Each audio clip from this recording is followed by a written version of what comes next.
Welcome to The Explainer. We're about to explore a pretty wild idea. What if one of the world's most influential texts wasn't actually a book of stories or mythology, but a precise, operational manual for reality itself? All right, let's just dive right in.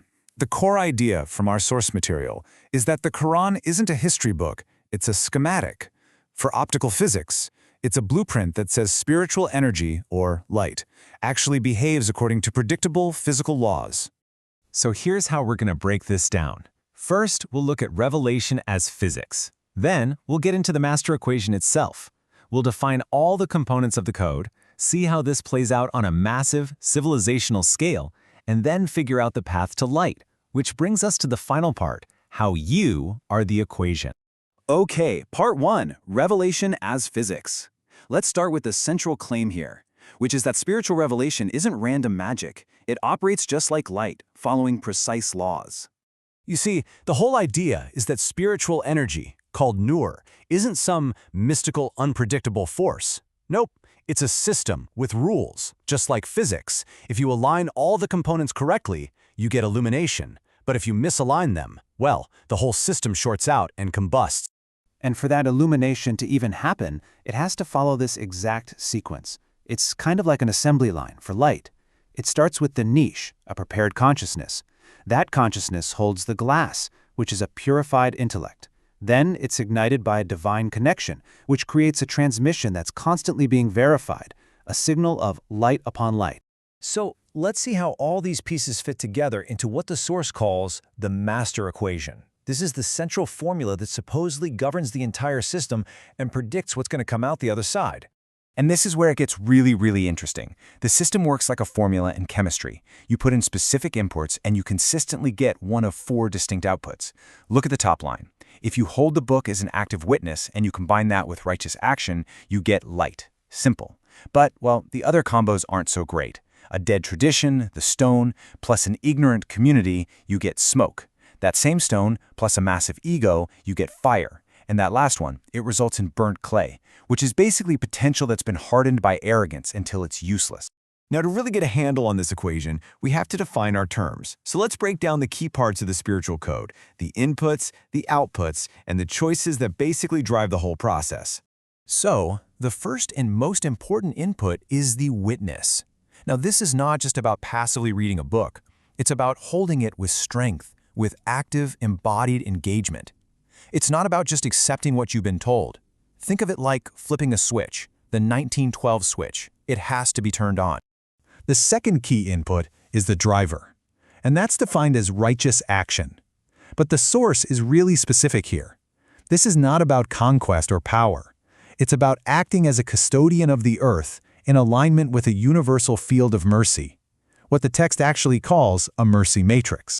Now, on the flip side, you've got this negative input called the stone. This is what happens when the transmission dies, when tradition becomes petrified, just literalism without any spirit. It's the total opposite of being an active witness. The intellect basically becomes opaque and no light can get through. So when the inputs are right, the perfect output is light, or nur. And it's described as a stable, peaceful, non-consuming illumination. It's simply the natural state when a system is in perfect alignment. But get the inputs wrong, and the system can produce fire or nar. This is wild. It's where the potential for light turns inward and literally consumes its own container. The system becomes a furnace, just burning itself out from the inside. Another bad outcome is smoke, or rizh. Think of this as spiritual static, just total confusion and obscurity.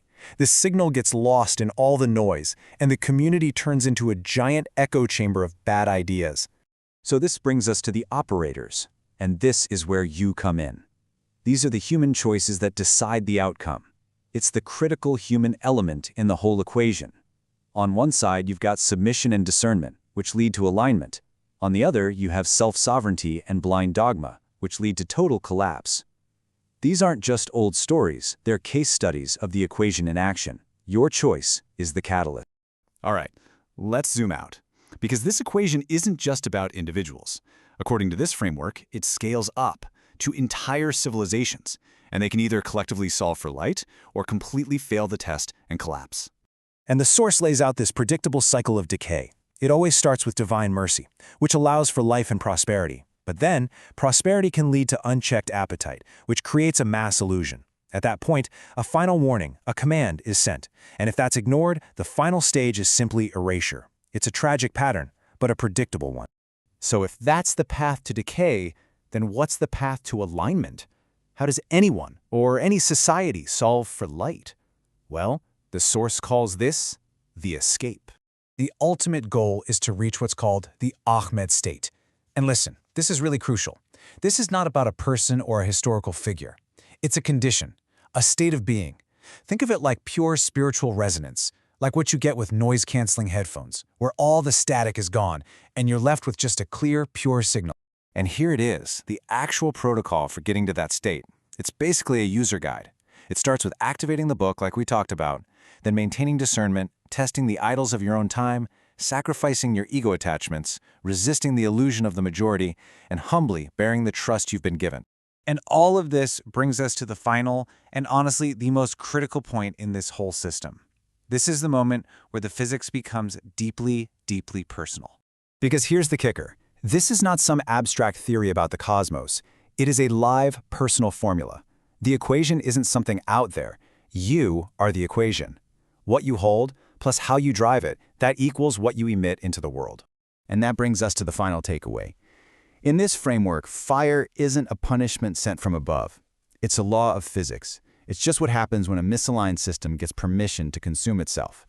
And light isn't a reward. It's the natural, effortless state of a system that's in alignment. That switch, the 1912 switch, is always live.